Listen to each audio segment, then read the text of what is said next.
Hello guys, I'm Yan Marin. I'm from Romania. I'm 15 years old, and I'm glad to be here on STEM Chats because I think that everybody, all philatelists, no matter the age, has something important to share about the hobby. Some bit of knowledge that could help someone. I'm here with a presentation called Coat of Arms Stamps, and well, aside from my passion of philately, I have another passion, history. What is my favorite period in history? Medieval times. What is my favorite thing about medieval times? Coat of arms. And I hope that it will be a passion for you too. So let's get started. Now, when you think about coat of arms, you probably think about something like this. And this is general, of course, because, well, that's pretty much what coat of arms mean. But what you probably don't know is that the original meaning is actually of this. Why? Because come to think of it, it's quite obvious. It's a coat with arms on it. Now, words are what we make them, and many words have changed over the time, over the years, and well, again, words are what we make them, and people have accepted that the term coat of arms is something to represent this. Well, this and all the other coat of arms, of course.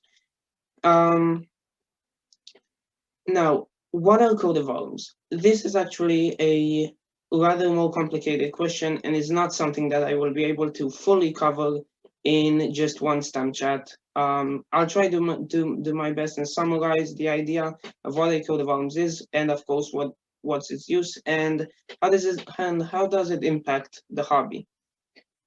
So first, let's talk about what a coat of arms made of. Now I know that that's a lot to take in, but let's just break it down from bottom to top. So on the very bottom, as we can see, we have a motto. Now we all know what a motto is, and then we have the compartment. Now something to point out is that not all coat of arms have a lot of these things. So this is actually a very, very complicated coat of arms, and there isn't actually a set of rules on how coat of arms ought to look. So not all coat of arms will have a compartment, but the next component of a coat of arms is something that must be included in any emblem. It's the shield. The shield will be found on any coat of arms, and if it doesn't have a shield, well, we can call it a coat of arms. Now, inside the shield, as we can all see, it's a charge. Now, some people actually call this the emblem right away, or device. There are three words. So, charge, device, and emblem. In this case, it's the rooster, just to make sure that you all know what I'm talking about, and it's always inside the shield. Now, the supporters, or supporter, depending on what coat of arms you're talking about, are, well, in this case, these dues, but again, not a rule, not all coat of arms will have supporters. Mantlings are basically these things flowing from the helmet. Again, not all coat of arms will have it. Something that most coat of arms will have it, exactly as the shield and the charge, is the helmet. The helmet will always be on top of the shield, and on top of the helmet will be a crest. Now, a crest is, in this case, the tower, but it can be really anything. In many coat of arms, people choose the emblem to also be the crest. So in some scenarios, the rooster would also be the crest. Uh, and and beneath the crest, beneath the crest, there is usually a toes, but again, not a rule. I hope you can see this. This is the toes between the helmet and the crest, and on top of everything is another motto, but again, not a rule. Now, all of these compartments aren't simply made up. They're actually things that usually come from real life, such as the shield and the charge. Where do we get that? Simple. Every knight, and usually soldiers as well, would have a shield, and on the shield there would usually be an emblem, pretty obvious, right? So looking again at this image, we have here the shield and the emblem. What's another thing that we can find in reality? The crest. Now, it should be pointed out that quests are not used in battle because they are very inefficient. I mean, we can just see that. I mean, sure, it looks cool. I have to agree with you. Oh, sorry. One step forward. Now I have to agree with you that it's very cool, but it's very inefficient. It's heavy. Anybody can simply drag you down to the ground with it. So they are used only in tournaments and competitions. Then there's something that we have to talk about because I know that quest might be a confusing term. Why? Because you probably heard the term family quest. And this just really, really annoys me. And I'll tell you why. When I searched into Google coat of arms, the second most popular choice would be family. Now, it's probably referring to family coat of arms. Now, the thing here is there isn't such a thing as family coat of arms or family quest. Now, hold on a second. I know that a lot of you might say, but Yan Marin, you're totally wrong.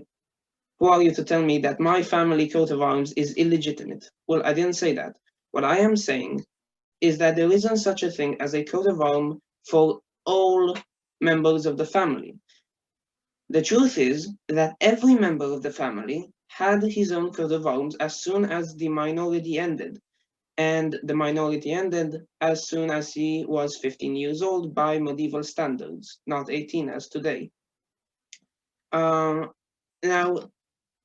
if you have a coat of arms, if your family has a coat of arms, it's not your family's coat of arms. It's simply the coat of arms of somebody somebody in your family or a great descendant of yours. Now, something that doesn't really change in the coat of arms in families is the shield and the emblem, which again can be found in nearly every coat of arms.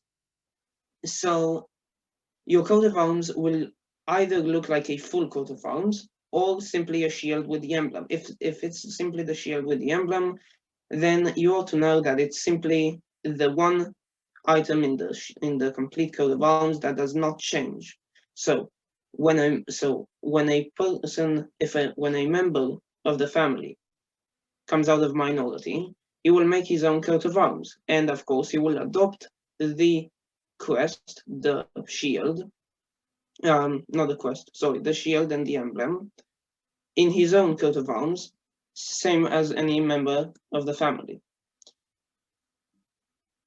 Now, what are coat of arms for? As you can see in this image, coat of arms simply look epic on the battlefield. But coat of arms aren't used only for showing. Of course, sure, a lot of people used coat of arms simply to display their glory, their awesomeness, and how epic they could be in battles. But it was mostly to prevent friendly fire. Now, of course, you don't simply want to go into battle with an axe or a sword, and you simply cut down your knight, which, by the way, is the boss of you, and then be, oh no, there's Jonathan. That's a shame, he was quite nice, or whatever his name is. Another reason that knights had to have coat of arms to display themselves on the battlefield was so that everybody would know that he is a knight. Now, that might sound like a bad idea. Wouldn't that make him a target? Yes and no, because in medieval times, nobody killed a knight. Soldiers, oh, you can kill them. That the purpose of a soldier is to go into battle, fight, and die. But nobody killed a knight. Why? Because if you capture them, take them back home, then you could ask for a ransom from their family, and that was actually a pretty good business idea. And a lot of people did this in medieval times, especially knights captured other knights and then asked for a ransom from their family. But then again, yes, of course, coat of arms were used also to display the knights and how epic they were, and knights simply wanted to stand out. They didn't want to be taken in as a knight, as a soldier. They wanted to be taken in as a true knight, somebody with glory, magnificence. So they had coat of arms, of course, so that everybody would recognize them. Oh, there's Henry of Lancaster. Um, Now I know a question that is probably on everybody's mind right now. Okay, I pretty much now know what coat of arms are, pretty much what they were used for, so how can I go about making my own coat of arms? Now, the answer is actually a lot more complicated because, well, one does not simply make his own coat of arms. Why? Because there are rules, especially today. Um, there are actual laws made by the governments. Depending on where you live, these rules will differ, but there are rules and laws on why you can't make your own coat of arms. Yes, for example, in England, you can't have a coat of arms unless if you're of royal lineage, and this actually sounds pretty logical. Now, sure, you can go ahead, take a paper, take a pen, and make yourself your own coat of arms. Why not? I did it myself.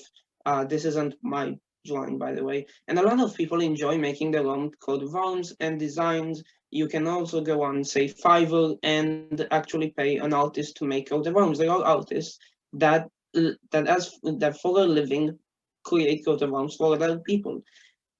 Now, you might be thinking, if you can't make yourself a coat of arms, but you can make yourself coat of arms, then what's the point? I mean, I know that it's pretty confusing, but when I say that you can't make your own coat of arms, I mean that they won't be recognized by countries. For example, the coat of arms of Elizabeth, the Queen of England, will always be recognized by everybody as an official coat of arms. But say this drawing, or yours or mine, will never be recognized. So that's the difference between having an official recognized coat of arms, um, recognized by your country's government and thus by other governments, respecting the rules and so on, and simply making your own design.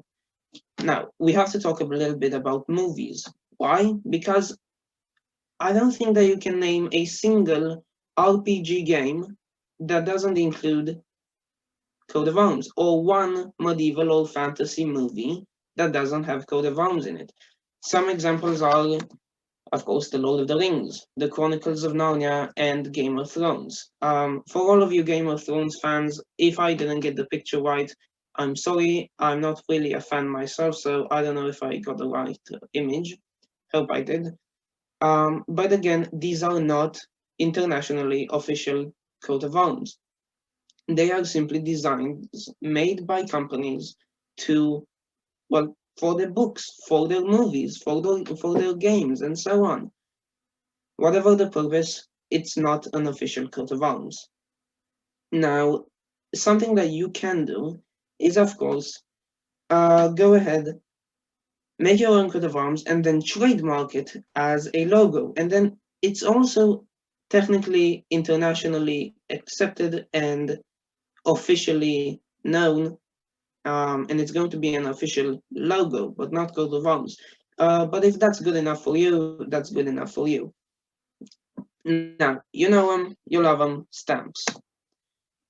Now, as we all know, stamps can depict a lot of images.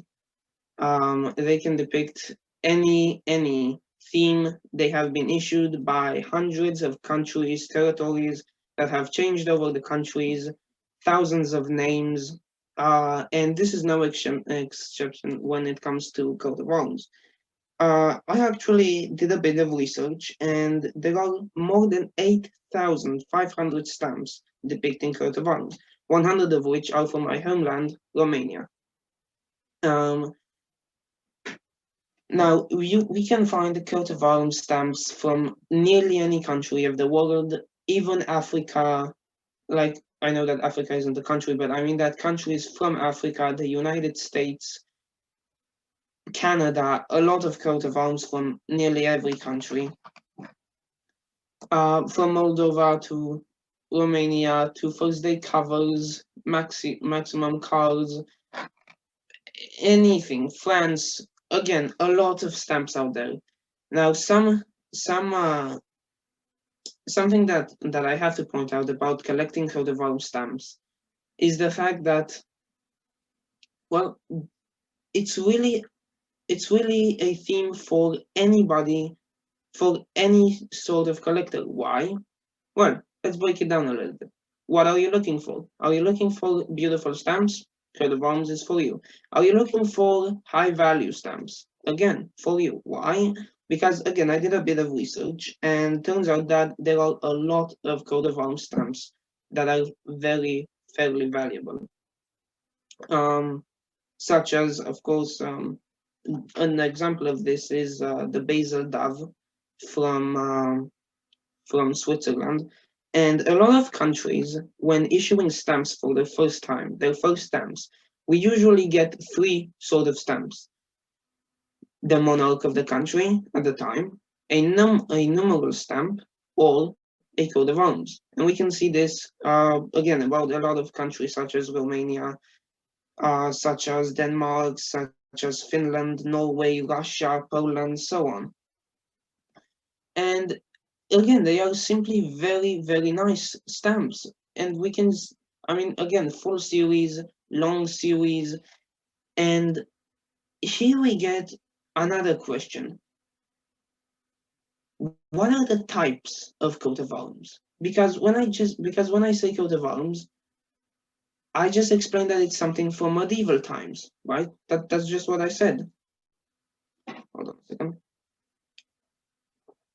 But there are more types of coat of arms, such as the United States coat of arms. They are from medieval times. So are they coat of arms? This is actually a question that can be debated for hours, whether it's a coat of arms or not. The government calls it an official coat of arms, so that's good enough for me. Another thing is, of course, other types of coat of arms are, say, logos. As I said before, they are not actually coat of arms, they are just logos. Now, just to show you a few more examples of stamps depicting coat of arms, it can really get very, very, very deep, such as this series from Romania, depicting the coat of arms of different municipalities. How do you pronounce that? Municipalities, cities, or territories within the country. And this can get quite interesting because then you can choose what sort of coat of arms you want to collect. You can either collect only, say, one country, or one city, or a specific type of coat of arms, such as this example of city coat of arms. You can collect certain coat of arms. I know I do, and I love them. Or you can only purchase high value coat of arms stamps. Whatever you do, I really think that it's a very cool theme, and I highly recommend it. And again, more stamps, lots of first day covers. Indeed, there are really like a lot of first day covers. Mini sheets. This one is from Russia, I believe. Unfortunately, I don't read Russian. And then, of course, the True Killing Yellow. As I said before, there are a lot of coat of arms stamps out there. And at first, when I saw this stamp, I was like, no way, this is actually depicting a coat of arms. It's too simple. I did a bit of research, and it's actually depicting a simplified version of the Swedish coat of arms. And this is interesting because we can see that post offices all over the world simply play around a little bit with images, changing them a bit, And this can be seen in a lot more stamps than just coat of arms.